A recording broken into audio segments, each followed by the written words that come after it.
Alors, j'ai écrit un livre sur Versailles parce que ce qui me travaille depuis ma plus tendre enfance, c'est de savoir pourquoi l'art se permet de me toucher avec une telle violence.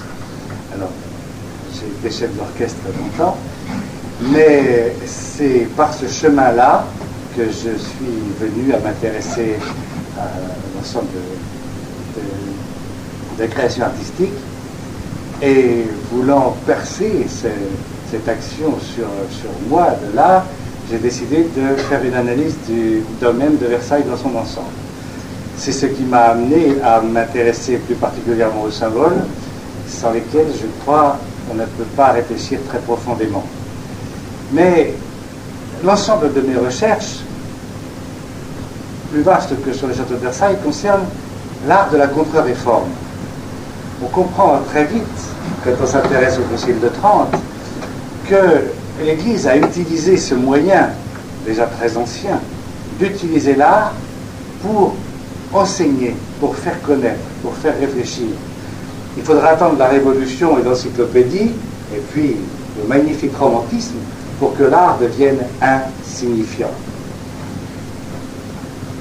Ça ne veut pas dire qu'il ne touche pas, ça ne veut pas dire qu'on ne peut pas l'aimer, mais il ne porte plus signification. Et donc, à force de travailler sur l'art de la contre-réforme, et me cherchant bien profondément catholiquement tridentin, j'étais très attristé de ce que nous devons tous entendre concernant l'abominable conduite des catholiques contre la réforme. Mais les fonctions faisaient que je voyageais énormément, et quand on voyage et qu'on se renseigne, et puis on découvre que d'abord il y a beaucoup d'églises, de monastères qui ont été reconstruits au XVIIIe siècle. Si on les a reconstruits, c'est peut-être qu'ils avaient été, disons, déconstruits. Et puis quand on prend la peine de lire les plaques sur les maisons, dans les églises ou dans les musées, on découvre que on tirait souvent le canon, mais pas exactement dans la direction qu'on nous dit. Une des choses qui a pour moi mis un peu le feu aux poudres, si j'ose dire, c'est la cathédrale de Saintes. Dans cette cathédrale, quand on prend la peine de lire les plaques, on découvre qu'un beau jour, nos frères réformés canonnaient la cathédrale. Et que d'autres réformés sont allés les voir en leur disant « Cessez, cessez parce que nos échoppes sont appuyées contre la cathédrale. » Alors ça ne correspondait pas vraiment à l'image que j'avais. Et puis une autre chose, qui est enceinte, je vais à La Rochelle, et là je vois que il y a une église Saint-Barthélemy, où 31 ans avant la Saint-Barthélemy, dont on nous rebat les oreilles, eh bien les protestants, et c'était peut-être pour nous réchauffer en plein hiver, avaient enfermé les catholiques dans l'église Saint-Barthélemy, et il y avait mis le feu. Alors, en force de m'intéresser à ce décalage entre ce que l'on peut voir et ce que l'on trouve quand on cherche, j'ai pensé qu'il n'était pas inutile de faire une œuvre un peu rigoureuse sur la question. Rigoureuse, c'est-à-dire que les événements se déroulent dans un certain ordre. Et que quand on connaît cet ordre, eh bien, certaines idées toutes faites ou certaines idées qu'on a pris soin de bien vous ancrer dans la tête sont parfaitement stupides et ridicules. Cela était d'autant plus important de le faire que la réforme n'est pas née en France et que c'est un produit d'importation. Et que lorsque l'on tourne les yeux vers le Saint-Empire romain germanique, eh bien on découvre que les choses là non plus ne se sont pas passées comme on nous l'enseigne. On découvre par exemple que, contrairement à ce qu'on nous dit, en 3 mots l'histoire qu'on nous enseigne, Luther placarde des thèses sur les portes de la cathédrale de Wittenberg, le pape l'excommunie, et les Français font la Saint-Barthélemy en massacrant je ne sais combien, bientôt 72 millions de protestants peut-être, au point où on en est, il n'y a plus de raison de s'arrêter. Mais quand on prend les choses dans l'ordre, elles sont tout à fait différentes. Certes, Luther placarde les thèses sur les portes de la cathédrale de Wittenberg en automne 1517. Et on pourrait même dire que dans un sens, il a raison et qu'il a rendu un grand service à l'Église. Mais il est important de lire ces thèses. Ce qui ressort, c'est que tout, indépendamment même de la foi, si tant est que nous puissions y parvenir, indépendamment même de la foi, ces thèses servent à détruire le tissu social. Pourtant, le pape, alors que Luther est un petit moine, certainement très respectable, il est docteur en droit, il est docteur en théologie même, le maître en théologie. Et bien immédiatement, le pape prend en considération ces thèses. Ces thèses qui, je reviens, ont une raison d'être aussi. Il est vrai il est absolument exact qu'il y a un abus sur les indulgences. Seulement, ce n'est pas tant l'abus que combat Luther que l'existence de l'indulgence. L'indulgence nous rappelle à nous catholiques que nous sommes des créatures perfectibles, enfants d'un Dieu aimant. Et cette idée de l'enfant d'un Dieu aimant est pour nous capitale. Or, on découvre à travers les écrits de Luther que c'est contre cette idée de créature perfectible, que c'est contre cette idée de Dieu aimant qu'il se dresse beaucoup plus que contre les indulgences. Or, le pape envoie à Luther deux personnes. D'abord, un cardinal qui se déplace de Rome pour venir le voir à Wittenberg. Le pape prend donc en considération Luther. Le cardinal Cajeron, qui est un espagnol, qui vient là et se fait, il ne lui ouvre même pas la porte. Alors le pape dit, bon, on va lui envoyer un de ses amis, un chevalier allemand, qui s'appelle, je crois, Stilitz, mais je ne le jure pas, qui vient aussi frapper à la porte, et comme Luther sait que cet ami-là n'est pas du côté des luthériens, qui n'existe pas encore, eh bien il refuse de le voir. Et ce n'est pas tout. Le pape ayant écrit une bulle pour rappeler ce qu'étaient les indulgences et rappeler à Luther comment les choses se passaient dans l'Église, Luther excommunie le pape et convoque un concile. Vous avez bien entendu, j'ai bien dit dans cet ordre-là. Luther excommunie le pape et convoque un concile.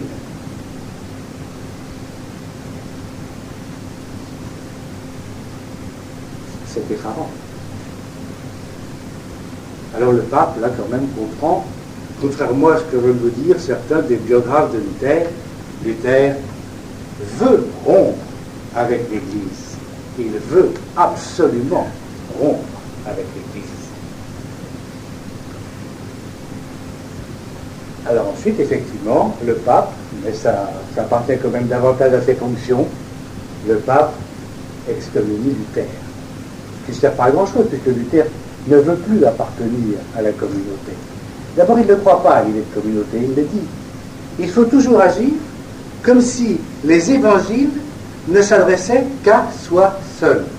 L'idée de communion, même simplement humaine, disparaissait dans les thèses placardées, mais toute idée de communion, de communauté. Pourquoi aujourd'hui, quand on parle de communauté, pour certaines personnes, c'est un peu surprenant.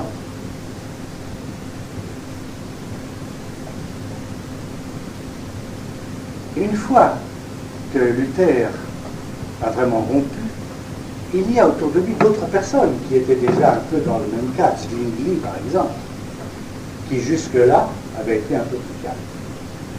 Mais Luther très vite va avoir des adeptes. Et comme le disent assez naïvement, enfin mettons la naïveté à leur crédit, comme le disent assez naïvement certains de ses biographes, certains comprennent que peut-être Luther pourrait présenter un intérêt politique. Attention.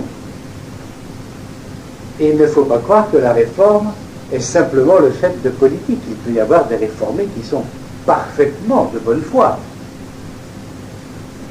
Et si beaucoup de protestants insistent sur le fait que le protestantisme est à l'origine du capitalisme, on pourrait même dire du capitalisme sauvage, il ne faut pas, comme le fait M. Max Weber, ramener la réforme à un mouvement économique. Et il y a incontestablement des grands personnages protestants. Il y en a même qui ont été des bénédictions pour la France. Olivier de Serres, Béthune, futur duc de Sully, Turenne, Duquesne. Mais ce qu'il y a de certain, c'est que dans l'esprit de Luther, ce qu'on retrouve tout le temps dans ses écrits, c'est cette volonté politique, cette volonté nationaliste.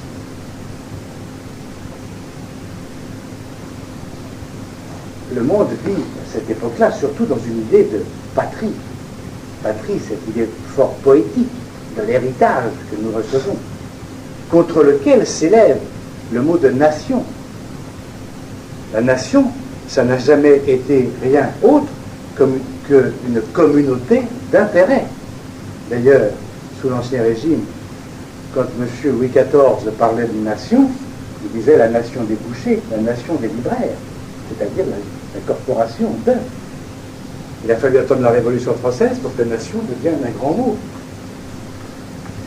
Eh bien, ces disciples de Luther vont, en particulier deux d'entre eux, qui s'appellent Karlstadt et Münster, vont lever les paysans en masse contre le pouvoir central.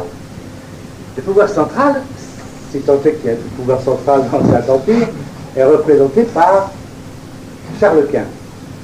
Charles Quint, cet empereur dont on dit que le soleil ne se couche pas sur ses terres. Ça n'est pas une image. Ces terres, ça part du Chili et ça va jusqu'à la Hongrie. Mais c'est un trop brave homme, Charles Quint. Ça, probablement que c'est un trop brave homme. On s'en aperçoit très souvent. Alors il faut se dresser contre Charles Quint. Mais Luther, ayant par Karlstadt et Münster levé les paysans, va voir les seigneurs qui, eux, n'attendent qu'une occasion pour se lever contre le pouvoir impérial, en écrivant un texte qu'il intitule « Contre les hordes paillardes, pillardes et sanglantes des paysans ». Et les seigneurs luthériens, tout juste convertis, combattent les paysans réformés, tout récemment convertis. 100 000 morts. La première fois qu'on sortira les armes à propos de réforme, ce seront les luthériens contre les luthériens, et cela fera 100 000 morts, compte non tenu du sac de Palatinat par le chevalier Sittingen. Le Palatinat est petit, qui ne fera que 12 000 morts. Dans le même temps, tous ces réformés, comme tout révolutionnaire, a besoin de croire qu'il a tout inventé, que rien n'a jamais existé avant lui. C'est la raison pour laquelle Noël Beda, le doyen de la Sorbonne, condamne lui aussi les thèses de Luther. Bien sûr, il les condamne parce que ça casse le tissu social, parce que ça casse l'autorité romaine. Mais il dit aussi, plus simplement, il faut s'opposer à Luther. Parce que quand on lit Luther, il nous dit que rien de ce qui a existé avant lui, rien de ce qui pourrait exister après lui, n'a d'importance. Eh bien, dans cette idée révolutionnaire, vont commencer ces effarantes cérémonies iconoclastes. Et l'iconoclasme ne va pas se dérouler simplement, d'ailleurs, je ne sais pas s'il n'y a jamais eu l'iconoclasme qui se soit déroulé simplement. Je pense à la guerre d'Espagne, on jugeait les saints sur les cathédrales avant de les descendre dans la mitrailleuse. Il y a toujours un rituel d'iconoclasme. Particulièrement en ce qui concerne là l'iconoclasme luthérien, on va faire de véritables ordalies sur les objets de culte. C'est-à-dire que on détruira ces objets en leur disant « Si tu es Dieu, défends-toi. Et si tu ne te défends pas, c'est que le pape ment. » Autrement dit, tout ce que les conciles avaient fait depuis le concile de Nicée et Saint-Jean-Damascène n'avait servi à rien aux 13 érudits Luther qui n'avaient pas compris ce que représentait l'image pour le chrétien. Et rendre hommage à une image, c'est évidemment pas l'image qui est visée, c'est bien ce qu'elle représente. Ensuite, il va y avoir le sac de Rome, dont la télévision et les journaux en ce moment se complaisent à propos du 5e centenaire de la création des gardes suisses. Mais je dois croire que c'est Charles Quint qui est allé faire le sac de Rome. Ce qui est dommage, c'est que ce sac de Rome a été mené par le connétable de Bourbon et qu'il a pénétré dans Rome au matin de la Pentecôte. Évidemment, tous les Romains sont à la messe, Charles Quint aussi. Or, monsieur le connétable de Bourbon a demandé à l'un de ses amis luthériens de lever des lansquenets. Et lansquenets, c'est-à-dire les premiers hommes d'armes de Luther. Et il pénètre dans Rome au matin de ce dimanche de Pentecôte en criant « Vivat Lutherus Pontifex ». Et ce qui se passe dans Rome est inimaginable. On déterre les papes. Comment un catholique faire une chose pareille? On déguise les cardinaux en filles publiques et on les promène sur des ânes. Ça dure une semaine, selon les auteurs, 20 à 50 000 morts. Riposte catholique, 0.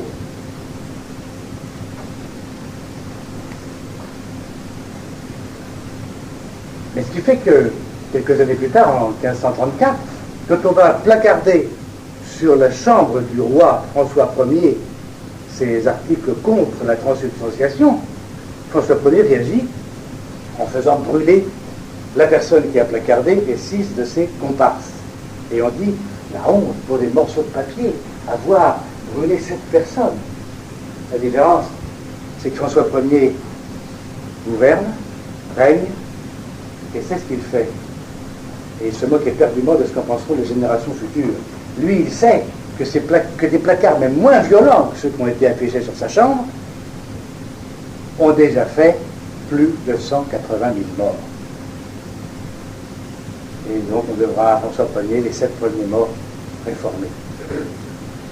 On est donc extrêmement loin de tout ce qu'on nous a raconté dans ce domaine. Cette réforme, vous savez, se propage aussi. Alors d'abord dans les pays nordiques, c'est très amusant de voir comme c'est raconté. La réforme se propage et on nous dit que ça s'est fait très très calmement, sans aucun problème. Bon, évidemment, quelques morts par-ci par-là, mais c'est pas ça qui compte, c'était que des cathos qui étaient obstinés, donc ça ne compte pas beaucoup. Mais surtout, Christian de Danemark avait eu réformé, immédiatement réformé pour ne plus avoir affaire au pape, avait trouvé un subterfuge extraordinaire. Il avait imaginé de dire aux catholiques, de faire dire très gentiment dans les églises, alors tout a changé, il y a eu un concile à Rome, et maintenant on réforme notre église, alors il n'y a plus de communion, il n'y a plus de village, etc. Beaucoup de gens, hélas, ils font confiance.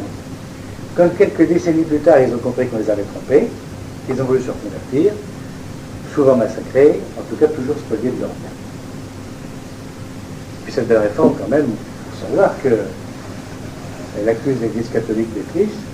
Moi, ce que je sais, c'est que heureusement qu'elle est riche, ça prouve qu'elle est intelligente. Je veux dire par là que la richesse de l'Église vient de l'Église. Si Michel-Ange a enrichi l'Église, c'est parce que l'Église a découvert Michel-Ange pour cette Église. La plus grande partie des richesses de l'Église, c'est bien elle qui les a fabriquées par ses propres artistes, sans même attendre le Concile de Trente. Mais en tout cas, la réforme, elle ne se trompe pas, que ce soit au Danemark ou en Suède. Et l'Angleterre, dans l'affaire, n'est pas la dernière à se servir. La première chose qu'on fait, on prend les biens de l'Église, on refond tout objet précieux, et puis ça devient de la monnaie pour payer les mercenaires. En France, il y a une chose qui est assez extraordinaire. On nous a appris à l'école qu'il y avait eu 8 guerres de religion. La première commence en 1562, patati patata, et celle finit en 1598. C'est commode. Et c'est parfaitement faux. Parce qu'en fait, il n'y a eu qu'une guerre de religion. Il n'avait pas commencé en 1562, elle a commencé en 1530, quand les protestants prennent la ville d'Issoire. Certains diront, ah, le duc d'Anjou a massacré l'histoire en 1568. Non. C'est vrai que quand le duc d'Anjou, futur Henri III, est arrivé à l'histoire, il avait des comptes à régler. Ça, je ne dis pas le contraire. Mais en 1540, les protestants prennent l'histoire, massacrent les catholiques, s'installent, ferment la ville, et puis c'est très bien comme ça. Et ils le disent, nous sommes une petite république. Auguste de Tout se vantera de toute cette petite république que la Réforme réussit à faire en France. Là, ce qui est assez drôle, c'est le traitement de monsieur l'amiral de Coligny, ce martyr de la Saint-Barthélemy. Eh bien, ce martyr de la Saint-Barthélemy, on n'en est pas encore là, on n'est pas en 1559. En 1559, Henri II vient de se faire tuer par son grand ami Montgomery, et Catherine de Médicis, qui jusque-là était quelqu'un de bien discret, bien effacé, va devenir un des plus grands hommes politiques que l'on puisse imaginer, et je crois qu'on peut le dire ici, une des premières bénédictions pour la France, d'une toute autre manière, mais elle a une importance d'ampleur comparable à celle de Jeanne d'Arc. Catherine de Médicis, néanmoins, se trompera souvent. Entre autres, elle prend monsieur l'amiral de Coligny comme conseiller et comme précepteur du dauphin. Monsieur l'amiral de Coligny s'est converti à la Réforme. Il le dit comme ça, je peux me former, il n'existe pas. Mais il est toujours amiral, grand amiral de la flotte. Et en 1559, à peine nommé auprès du roi, il écrit à tous ses capitaines de sont en mer, que tous ceux, il faut qu'ils comprennent bien, que leur ennemi n'est plus tel ou tel pays, tel ou tel royaume, leur ennemi est le catholique. Et que tous les vaisseaux qu'ils prendront leur appartiendront. Et il revient à la cour, et il s'est mis à faire ses salam avec. Et puis de temps en temps, il s'en va faire une petite guerre qui n'entrera pas dans le compte des guerres de religion. Parce qu'après tout, quand on descend dans ce village, je crois qui est dans le Berry, qui s'appelle la Chapelle-Fauchée, un peu plus au sud, en Dordogne, pardon, il va à la Chapelle-Fauchée avec quelques-uns de ses hommes, ils prennent les paysans, ils les enferment dans le château le matin, ils reviennent le soir, ils les égorgent, monsieur de Coligny étant parmi ceux qui égorgent de ses propres mains. Et puis il retourne comme précepteur du dauphin. Ce qui marquerait, paraît-il, le début des guerres de religion, est le massacre de Vassy. Et on peut lire que des protestants s'étaient réunis dans une grange pour chanter des psaumes. D'ailleurs, chaque fois qu'il s'agit d'un protestant, on nous dit qu'ils chantent des psaumes. Alors, ils s'étaient réunis pour chanter des psaumes, et le grand vilain duc de Guise, François, pas Henri qui sera balafré, François, serait précipité et aurait massacré. Alors là, je peux dire que j'ai vu jusqu'à 1200 personnes massacrées dans une petite grange. Et alors, les protestants se révoltent. Comment, nous qui étions dans une petite grange en pleine campagne, nous sommes attaqués par Guise. Il faut nous venger. Alors, il faut savoir qu'à ce moment-là, on est sous l'édit d'Amboise, qui permet aux réformés de se réunir dans des granges, effectivement, mais hors des villes. Mais quand on regarde de plus près, surtout quand on prend les notes, les documents, à commencer par les documents protestants. Alors on apprend que le duc de Guise a dit qu'il viendrait à la messe à Vassy. Quand il arrive à Vassy, il descend de cheval devant l'église, il entend des psaumes. Il se retourne, à 20 mètres, il y a une grange où sont les protestants. C'est pas le duc de Guise qui dit, c'est les protestants. Pour bien faire comprendre que les catholiques étaient vraiment des sanguinaires, ils ont fait une très belle toile, grande, où on voit la grange à l'intérieur, les catholiques, qui sont très armés, massacre des protestants. Mais le dommage, c'est que ce monsieur, dès qu'il n'est plus une fenêtre dans la grange, on voit juste derrière l'église. Et on sait bien que c'était un coup monté. Et pourquoi on est tombé dessus? D'abord parce que quand Guise approche de la porte, il reçoit des cailloux. Généralement, ce n'est pas des cailloux qu'on trouve dans les granges, et quand on chante des psaumes, on ne les chante pas des cailloux à la main. Mais ce qui est beaucoup plus fort que ça, c'est que immédiatement Condé dit vengeance, vengeance, on est le 1er mars. Le 7 mars, non seulement les armées sont prêtes, mais ils ont déjà pris Orléans. Et on voit qu'en permanence, contre les édits, les protestants vont faire ce qu'ils reprochent aux catholiques sur terre et aux catholiques sur terre. Dès le premier édit, qui est l'édit d'Amboise, le roi, en l'occurrence Catherine, dit qu'il demande la liberté de conscience. C'est ce qu'on dit toujours. Alors on nous dit que c'est l'édit de Nantes. Non, Nantes, on n'aura pas tout à l'heure. Dès le premier édit, Catherine demande la liberté de conscience, oui. Pour les catholiques. Les catholiques d'emblée admettent qu'il y ait des réformés. D'emblée, dès le premier traité d'Amboise en 1561. Mais la reine demande que les protestants reconnaissent aussi la liberté de conscience aux catholiques. Et elle ajoute que les protestants, évidemment, peuvent aller à leur culte, mais qu'il faut y aller sans armes. Tous les édits, il y en a 9 entre le premier édit d'Amboise et l'édit de Nantes, tous les édits répètent la même chose dans les mêmes termes, ne changent que les dates. Et tous ces édits sont bafoués, pour certains dans les 2 jours, comme l'édit de Saint-Germain, dans lequel Montgomery, qui s'est réformé, va signer l'édit, repart en Normandie et attaque le Mont-Saint-Michel. D'autres, parfois, il faudra attendre, parfois même jusqu'à 4 ou 5 semaines avant qu'il soit bafoué. Alors pourquoi l'édit de Nantes? L'édit de Nantes, on le met sur un piédestal à ce point. C'est incompréhensible parce que je répète, l'édit de Nantes répète exactement mot pour mot les 9 édits qui ont précédé. Enfin, les 8 édits qui ont précédé. Et il y a une raison quand même qui est très importante, c'est que dans cet édit de Nantes, on a un roi qui s'est reconverti, qui va réécrire de sa main, donc entrant bien dans la parfaite lignée des rois et de Catherine. À ceci près qu'il y a 1 ou 2 articles signés de la main d'Henri IV qui sont beaucoup plus sévères envers les réformés qu'aucun Charles IX ou Henri III ne l'avait jamais fait. Henri IV a été sur des petits points nettement plus sévères. Alors, le grand raison qui fait que l'édit de Nantes a une telle importance, c'est qu'il a été révoqué, si on peut le dire, c'est la première fois qu'un édit est révoqué par un catholique. Quoique je mens. Parce que quand on regarde de près cet édit de Nantes et l'histoire qui en suit, qui a révoqué l'édit de Nantes? On vous l'a dit, c'est Louis XIV. Eh bien, il est le dernier à avoir révoqué. L'édit de Nantes est signé en 1598.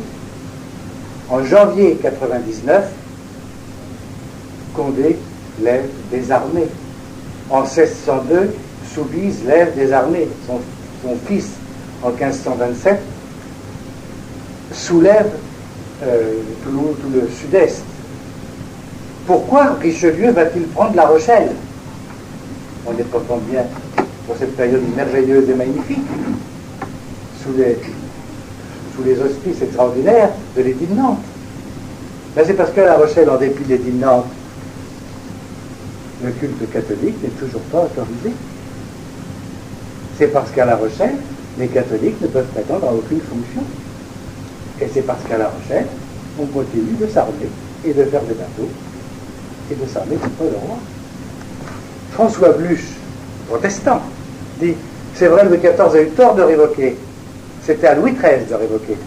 Louis XIII aurait dû révoquer en 1627. Et on s'aperçoit tout au long de cette histoire du XVIIe siècle, donc de 1598 à 1685, j'ai recensé quelques-unes des actions, que les protestants, en Bretagne, en Provence, en Alsace, partout, pas partout, en Auvergne, en Bourgogne, partout, font le contraire de ce qu'ils ont signé. Et pourtant, Louis XIV, quand il prend effectivement en main les affaires du royaume, commence par nommer des commissions réformées pour vérifier que les protestants sont bien traités. Autant Mazarin avait dû, si vous me permettez l'expression, lui montrer les oreilles de tout ce qui se passait. Et pourtant, Louis XIV fait ça. Qu'est-ce qui va déclencher, 24 ans après l'arrivée au pouvoir de Louis XIV, cette révocation? Qu'est-ce qui va déclencher les dragonnades? D'abord, les dragonnades, c'était une invention française pour le nom, mais pas pour la chose. Parce que quand on voit ce qui s'est passé, ce qui se passe, sans aller jusqu'à Genève, les dragonnades sont systématiques, en ce sens de soldats qui viennent contraindre à la conversion.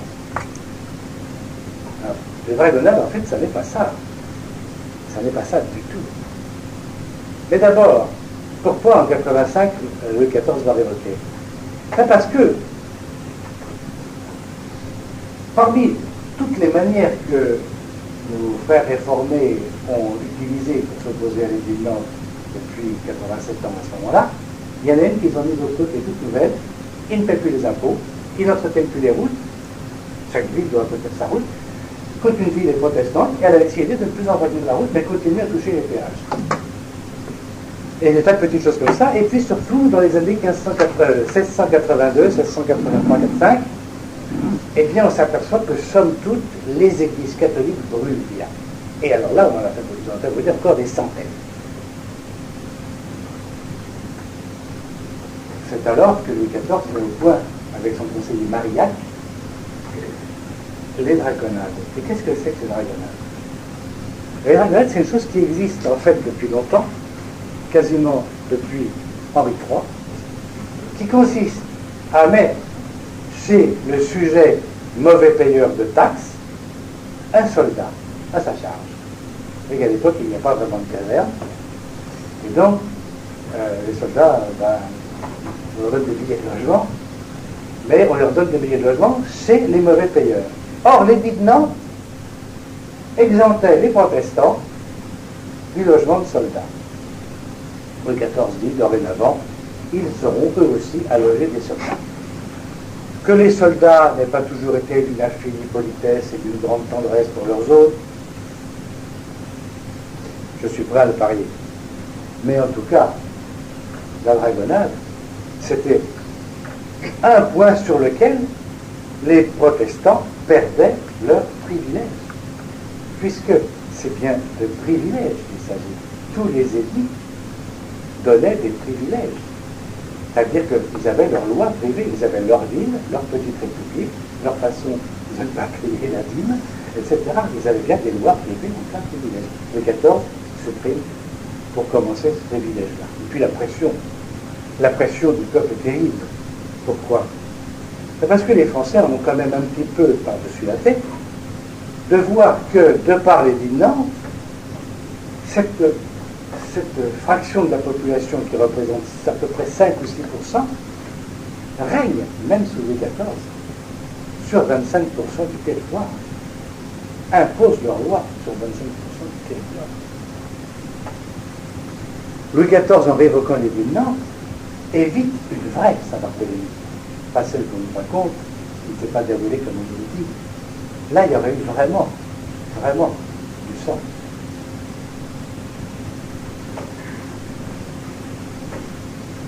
Alors évidemment, on est plus intéressé par ce qui se passe en France, et mal pas le dire. Et donc, je suis plus étendu sur ce sujet. Mais, ça vaudrait quand même la peine d'aller voir un peu ce qui se passe en Angleterre. En Angleterre, quand Henri VIII se réforme, alors vous direz, laquelle de ces réformes? Quand il s'est fait anglican, quand il s'est fait calviniste, quand il s'est fait anglican, quand il s'est fait calviniste. Ce qu'il y a de sûr, c'est qu'à chaque fois, il y a une église qui profite, ce sont les catholiques. Les monastères sont rasés, les moines sont exécutés de façon... Je n'ai pas voulu trop m'étendre sur ce sujet, mais tous ces grands supplices dont on nous parle, vous savez, on va dans les châteaux féodaux, où on nous montre des salles de supplices. C'est plus que fou. La plus grande partie des supplices ont été inventés au XVIe siècle. Et ils ont été inventés, en général, dans le royaume de Bohême, au moment où il a été très subrepticement, pour connaître, réformé. De même que tous les bûchers de sorcières datent de cette époque. Et il y a une étude qui est très intéressante qui a été faite. En France, 20 millions de sujets, pour parler en chiffre rond, 2500 bûchers de sorciers, de sorcières. En Angleterre, 5 millions d'habitants, 2500. Dans les pays rénans, 12 millions d'habitants, chrétiens, 35 000. Et le premier à interdire les procès pour sorcellerie, c'est Louis XIV, qui fait qu'en France, on n'exécutera plus jamais de sorcières à peu près 50 ans avant les Anglais. Et en Angleterre, il y a quand même eu des grands moments où on pensera arriver, mais on peut penser aussi à Cromwell. Cromwell, dont on peut dire qu'il a été le pacificateur de l'Angleterre. Cromwell, il faut savoir que quand il était nommé gouverneur d'Irlande, avant de s'attribuer le pouvoir d'Angleterre, il a massacré dans un premier temps de son arrivée à peu près 40 000 Irlandais. Mais ce qui est plus intéressant, c'est qu'il en a pris 2500 autres, qu'il a vendus comme esclaves aux puritains qui partaient en Amérique. Ce grand homme civilisateur a probablement à lui seul fait dans sa petite Angleterre, 5 millions d'habitants, plus de victimes qu'il n'y en a eu en totalité dans sa empire. Alors, quand Louis XIV révoque, il faut savoir que il a quand même des exemples étonnants sous les yeux. Il a vu comment même pas catholique, je veux dire un réformé anglican qui pensait peut-être à revenir au catholicisme, Charles Ier, et bien comment Cromwell l'a traité en l'envoyant directement à Trois Presses. Et dans tous ces pays alentours, le prêtre est exécuté avant même de réfléchir à quoi que ce soit, et les catholiques sont toujours, un, spoliés de leurs biens, deux, ils n'ont pas le droit d'avoir d'église, pas le droit de faire le culte, et pas le droit d'avoir d'école. C'est absolu dans ce qui viendra le Royaume-Uni, c'est absolu dans ce qui viendra les Pays-Bas, c'est absolu dans les provinces du Saint-Empire, dans les principautés du Saint-Empire qui sont passées à la Réforme. Et là encore, on voit une disparité extraordinaire. Les princes réformés allemands n'acceptent pas d'avoir de sujet réformé, alors que Charles Quint doit supporter d'avoir des princes réformés chez lui. Et ce genre de choses se reproduit toujours. Quand un souverain passe à la réforme, il faut que les sujets passent à la réforme, mais quand une Christine de Suède décide de devenir catholique, on dit qu'elle a abdiqué, elle a été abdiquée. Alors c'est vrai que peut-être l'esprit suédois commençait à la fatiguer, et qu'elle préférait aller au soleil de Rome. Rome, la citadelle de l'obscurantisme. C'est toujours ça, Rome, la citadelle de l'obscurantisme. Et le mot vient de chez les calvinistes, genevois. Chose à laquelle je suis un peu étendu, c'est la loi genevoise. Quand Calvin arrive, il dicte une loi concernant sa religion réformée. Il n'y a pas grand-chose qui touche à la spiritualité, je vous le dis tout de suite. La loi en question, c'est les femmes ne doivent pas porter de bijoux, elles ne doivent pas porter de dentelle, les hommes n'ont pas le droit de se faire des coupes de cheveux particulières, ils n'ont pas le droit de porter de bijoux non plus. On doit fermer les tavernes, évidemment on ferme les théâtres, etc. Il y en a comme ça, une quarantaine d'artistes. Et ceux qui ont écouté ça disent, au moment où il commence le concile de Trente, la Rome est la citadelle de l'obscurantisme. Alors ce concile de Trente, qui est donc le parachèvement de l'obscurantisme, c'est quand même à lui que l'on doit, si on se met simplement sous un angle artistique, c'est à lui que l'on doit tous ces grands architectes, tous ces grands peintres, tous ces grands musiciens qui vont embaumer, j'allais dire, notre Europe pendant les 2 siècles qui viennent. Ce qui est amusant, c'est que des très grands musiciens comme Bach, qui sont nés calvinistes, se convertissent au luthéranisme pour pouvoir quand même faire un petit peu de musique, et en fait n'écrivent la plupart du temps que des œuvres quasiment romaines. Les suites de Bach sont des suites évidemment directement inspirées des conciles tridentines. Et je ne parle pas des concertos qui sont quasiment de la musique italienne. Quand on veut citer des artistes qui seraient opposés au concile de Trente, eh ben, on ajoute la plume sèche. Qui pourrait citer un artiste qui, il y en a eu quelques-uns, Cranach, qui n'est pas vraiment au premier rang des peintres, Buxtehude, qui n'est pas vraiment au premier rang des musiciens, et l'architecte non, puisqu'il est interdit de faire l'architecture, ce qui est plus net de la part de la réforme. Alors voilà, quand on met toutes ces choses bout à bout, évidemment, je sais qu'ici, je ne suis pas au pays hostile, et je me permets de dire en plaisantant, et d'avoir un peu peut-être ajouté en ce sens. Mais mon but n'est pas véritablement celui-là. Je crois que la séparation qu'il y a entre les catholiques et les réformés, aujourd'hui, d'abord est très stupide politiquement, mais très entretenue, et très entretenue par des gens qui ne sont pas des gens de foi. Pourquoi?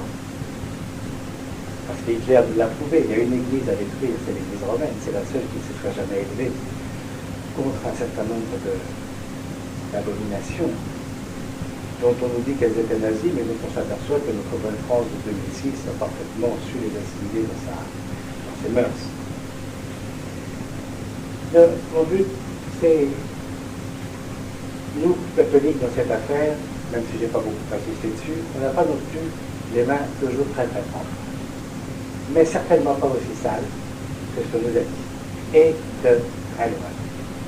Et si on cessait de faire croire, comme le monsieur Decaux, dans son histoire des Français, qui nous dit les victimes innocentes,